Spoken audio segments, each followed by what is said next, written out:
हे students, अपने आज के टॉपिक से हम कंटिन्यू कर रहे हैं। जो हमने कल पढ़ा था उसी को हम थोड़ा और अच्छे से समझेंगे। बच्चों, एक चीज़ जो आप वीडियो देखने से पहले समझिए, आपको फर्स्ट ऑफ ऑल आपकी जो बुक है उसकी रीडिंग बहुत ज़रूरी है।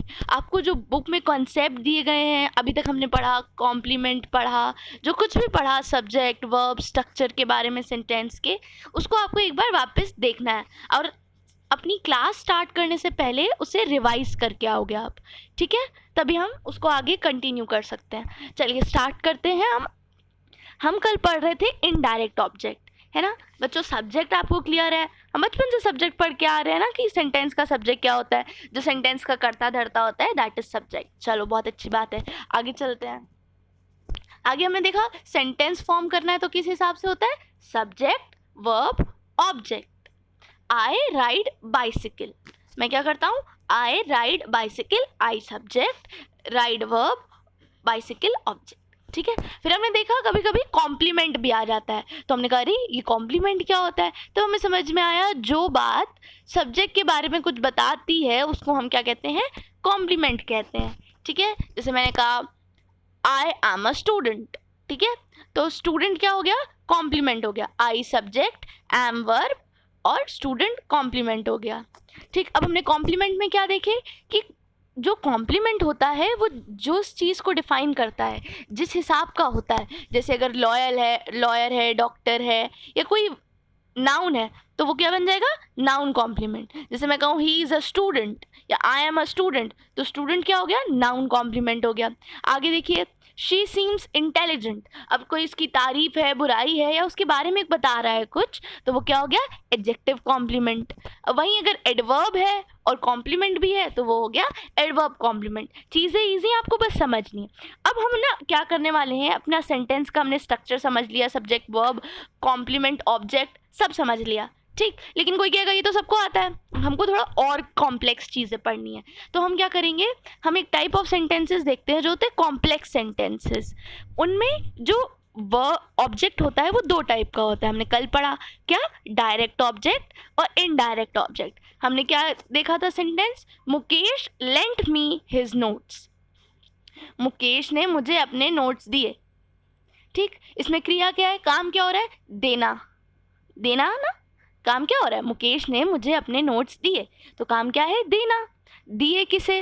अब देना से रिलेटेड अगर कोई क्वेश्चन पूछेंगे, क्या देना से हमने पूछा, क्या क्या दिया, तो आंसर आएगा नोट्स। तो ये नोट्स क्या हो गया आपका? Direct object. अगर मैं देना से पूछूं किसके लिए, किससे, या कोई और क्वेश्चन, तो वो क्या हो जाएगा? इनडायरेक्ट ऑब्जेक्ट, ठीक है। अगर मैंने यही सेंटेंस है, फिर से समझिए बच्चों, मुकेश को मैंने अपने नोट्स दिए। यहाँ पे है कि Mukesh lent me his notes, Mukesh ने मुझे अपने नोट्स दिए, या मैंने मुकेश को अपने नोट्स दिए। जिसने भी कुछ दिया, क्या दिया? नोट्स। किसे दिया? मुझे दिया, मुकेश ने मुझे दिया। तो मैं क्या हो गया? मैं इनडायरेक्ट ऑब्जेक्ट हो गया, ठीक है। समझते हैं, फिर से समझते हैं, दूसरा एग्जाम्पल लेते हैं, ठीक है। डरने की कोई बात नहीं है, बहुत सिंपल चीज़ है, हम फिर से समझेंगे। Father bought Mona a new bicycle, father bought Mona a new bicycle, पिताजी ने मोना को एक नई बाइसिकल खरीद के दी, ठीक। वर्ब क्या है? क्रिया, काम क्या हो रहा है? खरीदना। खरीदना से हम क्या पूछेंगे? क्या क्या खरीदा, क्या आंसर मिल रहा है? Bicycle, new bicycle. New bicycle क्या है आपका? डायरेक्ट ऑब्जेक्ट, ठीक। अब हम उससे खरीदना से दूसरा क्वेश्चन पूछें, किसके लिए, किसको, किसके लिए खरीदी, क्या आंसर मिल रहा है? मोना के लिए। तो क्या हो गया? ये इनडायरेक्ट ऑब्जेक्ट। क्लियर है बच्चों? अब हमारे सेंटेंस का स्ट्रक्चर क्या बन गया?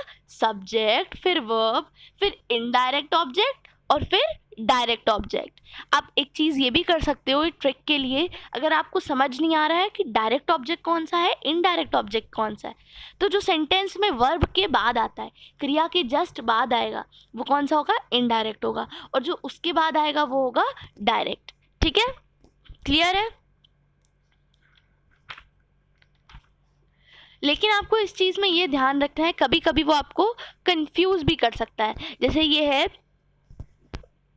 जैसे हमने सेंटेंस पढ़ा, Mukesh lent me his notes, तो क्या होगा? मैं इसको ऐसे भी लिख दूँ, Mukesh lent his notes to me, तब तब आपका जो डायरेक्ट ऑब्जेक्ट है वो पहले आ गया। तो आपको मतलब कन्फ्यूजन में आप ये चीज़ गेस कर सकते हो कि पहला इनडायरेक्ट होगा फिर डायरेक्ट होगा, बट ऐसा हमेशा नहीं होता, आपको ध्यान रखना है।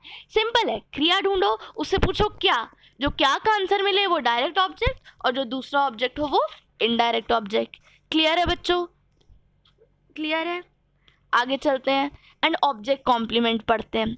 ऑब्जेक्ट कॉम्प्लीमेंट बच्चों कुछ नहीं है, ऑब्जेक्ट कॉम्प्लीमेंट में सिर्फ इतना है, आपने सब्जेक्ट कॉम्प्लीमेंट पढ़ा था, सब्जेक्ट कॉम्प्लीमेंट क्या कर रहा था, सब्जेक्ट के बारे में बता रहा था। ऑब्जेक्ट कॉम्प्लीमेंट क्या कर रहा था, क्या करेगा, ऑब्जेक्ट के बारे में बताएगा। सेंटेंस स्ट्रक्चर क्या बन गया, subject plus verb plus object complement. बहुत सिंपल चीज़ है। आज आप एक्टिविटी 2 करेंगे, मैं कल आपके साथ एक्टिविटी 3 डिस्कस करूंगी।